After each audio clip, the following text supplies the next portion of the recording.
इंदिरा गांधी मातृत्व पोषण योजना है उसमें गलती से स्कोच गोल्ड अवार्ड है वो बता दिया था, तो इसको थोड़ा सा ध्यान रखिएगा।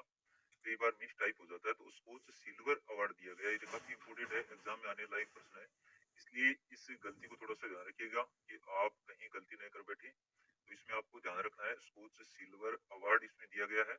इसमें पूरा देख लेते हैं कि राजस्थान को ये डिजिटल नवाचार है उनके लिए राष्ट्रीय पुरस्कार है, वो जो स्कोच गोल्ड या स्कोच सिल्वर अवार्ड है वो किस किस कैटेगरी में दिया गया है। तो देखिए, आपसे एक तो ये पूछा जा सकता है कि जन कल्याण पोर्टल को किस श्रेणी में दिया गया है, और एक इसमें कौन सा दिया गया, स्कोच सिल्वर अवार्ड या फिर स्कोच गोल्ड अवार्ड।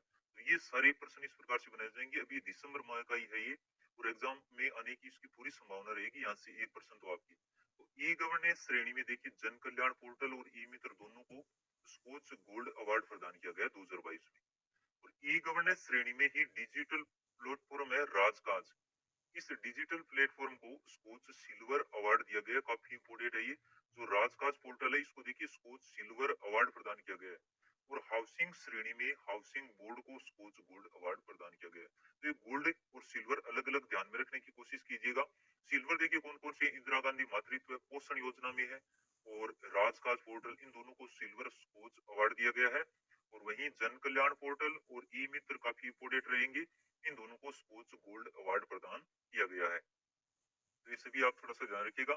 अब देखिए, आज हम देखते हैं जो अभी ये सीटी का एग्जाम हुआ है उसमें करंट अफेयर्स के किस प्रकार के प्रश्न पूछे गए हैं, और आगे उनके आने की संभावना हो सकती है 1-2% पूछे जाए, तो वो भी थोड़ा सा देख लेते हैं। देखिए, इनमें पूछे गए, अडानी हाइब्रिड एनर्जी की सहायक कंपनी ने किस स्थान पर भारत का पहला पवन सौर हाइब्रिड पावर प्लांट स्थापित किया है। तो देखिए, ये प्रश्न तो इतना चर्चा में रहा है कि हर एग्जाम में आ रहा है, हर जगह ये पूछा जा रहा है, चाहे कोई भी एग्जाम हो। तो आगे भी देखिए इसकी उम्मीद रहेगी पूछे जाने की, तो ध्यान रखिएगा। ये अडानी हाइब्रिड एनर्जी की सहायक कंपनी है, उसने कहाँ पर यह हाइब्रिड पावर प्लांट स्थापित किया, जैसलमेर में। हाल ही में राजस्थान के किस लोक संगीत कलाकार को संगीत नाटक अकादमी पुरस्कार प्रदान किया गया। तो ये भी देखिए 2 से 3 बार ये पूछ लिया गया है। गाजी खान वर्मा, और इनका संबंध है खड़ताल वादक से है। इस रेलवे स्टेशन को हाल ही में platinum green railway station rating दी गई है, काफी महत्वपूर्ण है, आगे भी पूछे जाने की संभावना रहेगी। ये जोधपुर रेलवे स्टेशन को दिया गया है। और सीमा सुरक्षा बल द्वारा जनवरी 2022 में राजस्थान की सीमा पर कौन सा अभियान चलाया गया। तो ये अभियान था जनवरी 2022 का पूछा गया, देख लीजिए, ऑपरेशन सर्द हवा। जो जनवरी 2022 से लेकर के दिसंबर 2022 तक का करंट अफेयर्स आपको अच्छे से पढ़कर जाना है, तो उनमें से ही आपके प्रश्न बनाए जाने की पूरी संभावना रहेगी। वैसे सीईटी परीक्षा में कुछ ऐसे प्रश्न भी है जो 2019-20 के भी पूछ लिए गए हैं। तो देखिए, वैसे आपको ध्यान रखना है जनवरी 2022 से दिसंबर 2022 तक का। और आगे देखिए, मनरेगा की तर्ज पर राजस्थान के शहरी निकायों की सीमा में रहने वाले परिवारों को वित्तीय सहयोग के लिए इस योजना को लागू किया गया है। तो ये तो काफी चर्चा में, ये योजना इंदिरा गांधी शहरी रोजगार गारंटी योजना, ऐसा प्रश्न आया था ये। अब इसके अलावा मैंने ये तथ्य इसमें शामिल कर दिए आपके रिवीजन के लिए। इसकी शुरुआत देखिए 9 सितंबर 2022 को। इसके लिए बजट पूछा जाता है तो 800 करोड़ रुपए। और इसमें कितने दिन का रोजगार है, 100 दिन का रोजगार। अब इसमें जो आयु सीमा है वो आप कमेंट करके बताइए कि इसमें कितनी थी, क्योंकि वो भी इम्पोर्टेंट है, एग्जाम में पूछी जा सकती है। और एक सामान्य और विशेष प्रकृति के कार्यों के लिए जो अनुपात है वो भी थोड़ा सा ध्यान रखिएगा, वो भी पूछा जा सकता है। तो ये योजना इतनी इंपोर्टेंट है कि इसमें एक प्रश्न तो बनेगा ही बनेगा आपके, चाहे कोई भी पेपर हो। भोर कार्यक्रम पुलिस आयुक्तालय जयपुर के समन्वय से चलाया जा रहा है, इसका उद्देश्य क्या है। तो ये जो भोर कार्यक्रम है ये है भिक्षुओं से संबंधित, इनको पुनर्वास सुविधा उपलब्ध कराने के लिए भोर कार्यक्रम है, पुलिस आयुक्तालय जयपुर के समन्वय से ये कार्यक्रम है वो चलाया जा रहा है।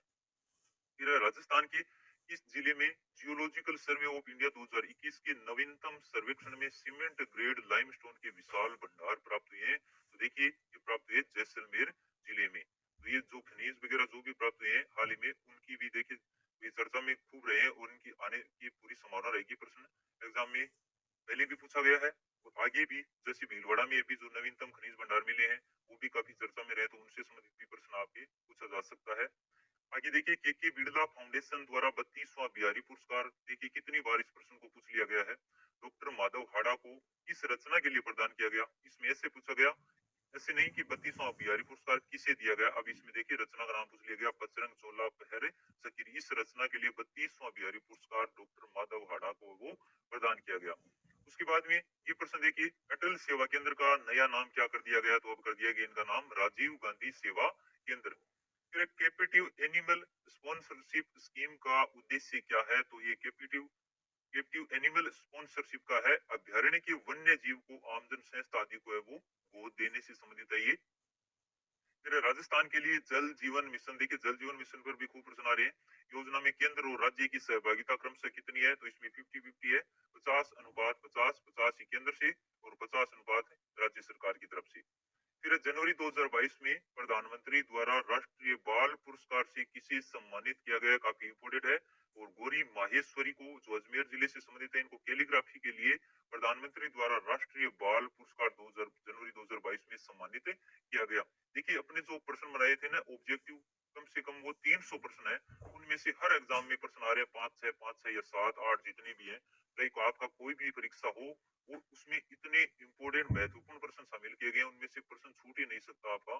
5 6 प्रश्न तो पक्का निश्चित रूप से प्रत्येक परीक्षा में आपको वहां से मिल जाएंगे। वो ले देखिए आपके लिए काफी महत्वपूर्ण रहेगा अगर आपने वो नहीं देखे हैं तो। इसके अलावा देखिए राजस्थान के बजट 2021-22 में इंदिरा गांधी शहरी क्रेडिट कार्ड योजना में कितनी राशि तक ब्याज मुक्त ऋण उपलब्ध करवाए जाने की घोषणा की गई? अभी हाल ही में हमने भी इसको पढ़ा था। और ऐसा ही प्रश्न देखिए जैसा इसमें बनाया गया, ऐसा का ऐसा प्रश्न हमने ही तैयार किया था। और ऐसे ही इसमें जो राशि है मैंने आपको बताया कि इन योजनाओं से संबंधित तिथियां कई बार पूछ ली जाती है, तो कई बार बजट भी पूछा जाता है। और इसमें ब्याज मुक्त ऋण देखिए पूछा गया कि कितना उपलब्ध करवाने की घोषणा की गई, 50,000 रुपए। प्लेनेट डी की यात्रा सूची the 16 most romantic CTs on earth में राजस्थान के किस शहर को 2022 में शामिल किया गया है? तो इसमें देखिए शामिल किया गया राजस्थान के उदयपुर शहर को। ये काफी इंपोर्टेंट है, आगे भी इसके देखिए पूछे जाने की संभावना रहेगी कि अभी हाल ही का ये और नवीनतम। राजस्थान उच्च न्यायालय के मुख्य न्यायाधीश बनने से पहले जस्टिस पंकज मित्तल कहाँ के मुख्य न्यायाधीश थे? तो देखिए ये थे जम्मू कश्मीर उच्च न्यायालय के न्यायाधीश। काफी शानदार प्रश्न तैयार किए गए ये भी। और ज्यादातर हमने ये पढ़ा था कि राजस्थान उच्च न्यायालय के मुख्य न्यायाधीश कौन बने हैं, तो अभी हाल ही में जस्टिस पंकज मित्तल बने हैं। और इनका क्रमांक कौन सा है, अगर आपको याद है तो कमेंट करके आप जरूर बताइए। राजस्थान के छठे वित्त आयोग के अध्यक्ष कौन बने हैं? तो देखिए जो आयोग हैं, जो भी समितियां हैं, जो भी अकेडमी है, इनमें या फिर जो भी विश्वविद्यालय हैं, जो नियुक्तियां आई है, ये काफी महत्वपूर्ण रहती है, इनसे संबंधित प्रश्न है वो पूछा जाता है। तो इसमें भी देखिए पूछा गया है, इसका सही आंसर क्या हो जाएगा? इसका राइट आंसर है प्रद्युमन सिंह को। राजस्थान के छठे वित्त आयोग के अध्यक्ष किसे बनाया गया है? प्रद्युमन सिंह। और इस वर्ष में राजस्थान की पहली हस्तशिल्प नीति जारी की गई, बस सीधा सा पूछ लिया इसमें। वर्ष पूछा गया 21-22 जो भी दिया गया, इसमें ये तिथि नहीं दी गई, तो ये आपको ध्यान में रखनी है। 17 सितंबर 2022 को राजस्थान की पहली हस्तशिल्प नीति जारी की गई है। इसे पूरा पढ़कर जरूर जाइए एग्जाम में, छोटी से छोटी चीज है आजकल एग्जाम में इसमें देखिए पूछी जा रही है, जरूरी नहीं कि आपसे जो प्रारंभ हुई है वो तिथि ही पूछी जाए। राजस्थान के सकल राज्य मूल्यवर्धन में आधार 2011-12 और कीमतों पर वर्ष 2022 में अग्रिम अनुमान किसका पूछा है? कृषि और सीमेंट क्षेत्र का योगदान पूछा है। तो देखिए इसमें इसका सही आंसर था 28.85%। अब आप है ना जो 300 प्रश्न करवाए गए हैं उनको देखोगे तो बिल्कुल ऐसा प्रश्न बनाया गया है वहां पर। कृषि हो, उद्योग हो, उससे संबंधित आंकड़े दिए गए हैं और प्रत्येक विकल्प को पूरा बताया गया है कि ये उद्योगों के लिए है, ये कृषि के लिए, ये स्थिर कीमतों पर है, ये प्रचलित कीमतों पर है। अगर आप उन प्रश्नों को देखोगे तो बिल्कुल ऐसा प्रश्न आपको वहां पर मिल जाएगा। मैंने आपको बताया था ऐसा प्रश्न है वो आर्थिक गणना से संबंधित ये पूछा जा सकता है। और देखिए ऐसा प्रश्न सीईटी परीक्षा में भी आया है, आगे भी देखिए आपकी पूरी संभावना रहेगी ऐसे पूछे जाने की। राजस्थान सरकार ने विधायक क्षेत्रीय विकास योजना में वर्ष 2021 बैच के लिए विधायक निधि बढ़ाकर के कितनी कर दी है? तो ये कर दी है 5 करोड़ रुपए। चलिए इसके बाद में आगे देखते हैं।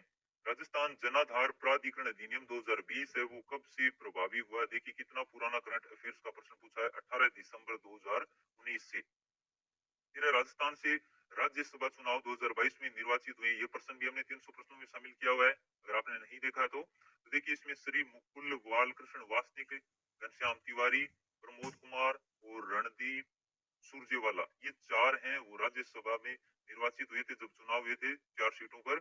और इनमें से एक भाजपा के हैं, बाकी 3 कांग्रेस के हैं। तो इनमें से जो भाजपा के हैं, अगर आपको पता तो कमेंट करके आप जरूर बता सकते हैं उनका नाम लिख करके कि ये सदस्य है वो राज्यसभा में भाजपा से निर्वाचित हुए हैं, बाकी 3 कांग्रेस के हैं।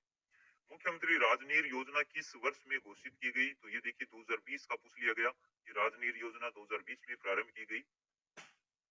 इसकी घोषणा की गई, इस वर्ष में ये घोषित की गई वर्ष 2020 में। और राजस्थान की पहली जनजाति बालक हॉकी अकादमी कहाँ पर स्थापित की गई है? बजट का जो स्पेशल वीडियो तैयार किया, देखिए उसमें आपको ये दिया गया है, बजट से संबंधित हो या फिर वो जो खेल और चर्चित खेल और खिलाड़ी वाला एक स्पेशल टॉपिक पर वीडियो हमारा तैयार किया गया है। उसमें आप अंत में जाकर के देखोगे तो देखिए वहां पर जितनी भी अकादमी स्थापित की गई है, चाहे कबड्डी अकादमी हो, हॉकी अकादमी हो, सभी का वर्णन आपको दिया गया वहां पर, और उसकी पीडीएफ भी टेलीग्राम पर डाल दी गई है। वहां पर आप जाकर देख सकते हैं, जनजाति बालक हॉकी अकादमी है वो उदयपुर में स्थापित की गई, ऐसा वर्णन वहां पर किया गया है। इसके अलावा देखिए वर्ष 2021-22 में राजस्थान में उद्योग क्षेत्र का स्थिर कीमतों पर सकल राज्य मूल्य वर्धन में एक क्षेत्र के योगदान क्या है? अब देखिए उद्योग में पूछ लिया गया, और स्थिर कीमतों पर तो ये है 26.34%। जनवरी 2022 को केंद्र सरकार की पीएम वाणी योजना का शुभारंभ राजस्थान के किस जिले में किया गया? तो देखिए इसका सही आंसर होगा प्रतापगढ़ जिले से इसका शुरुआत की गई है। और राजस्थान में ऑयल रिफाइनरी की स्थापना कहाँ पर की जा रही है? पचपदरा बाड़मेर में। हमने ये दोनों प्रश्न तैयार किए थे पहले भी, तो इसकी देखिए कहाँ पर की जा रही है? पचपदरा बाड़मेर में। इंदिरा महिला शक्ति उड़ान योजना किससे संबंधित है? ये सभी हमने किए हुए हैं पहले ऑब्जेक्टिव प्रश्नों में।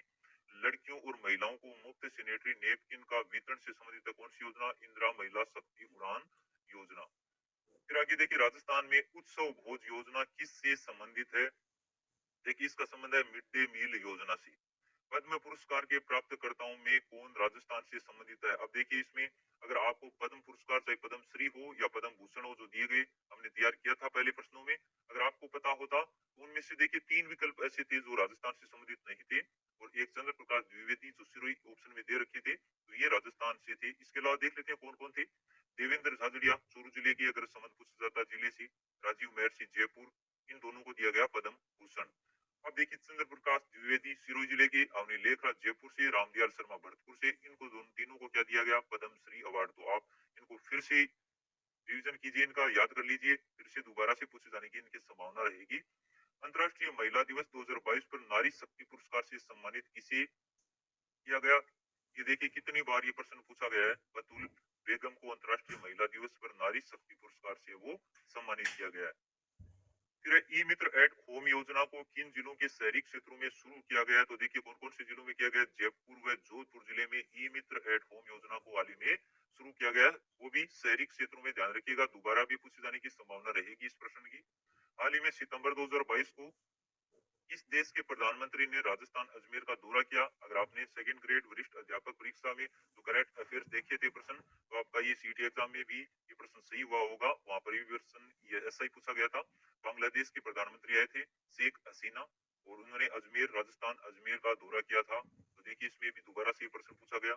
और राजस्थान में राज्य पर्यटन सलाहकार समिति के अध्यक्ष कौन है? तो देखिए इस समिति के अध्यक्ष होते हैं मुख्यमंत्री। राजस्थान के वर्तमान लोकायुक्त कौन बने हैं? प्रताप कृष्ण लोहरा। का भी इम्पोर्टेंट है, ऐसी नियुक्तियां जो भी है वो दोबारा से एग्जाम में पूछी जाती हैं, तो ध्यान रखिएगा इनका। सभी आप जितनी भी समितियां हैं या फिर कोई भी निकाय हो, आयोग हो, उससे संबंधित जो नवीनतम नियुक्ति है वो जरूर पढ़ करके जाएं।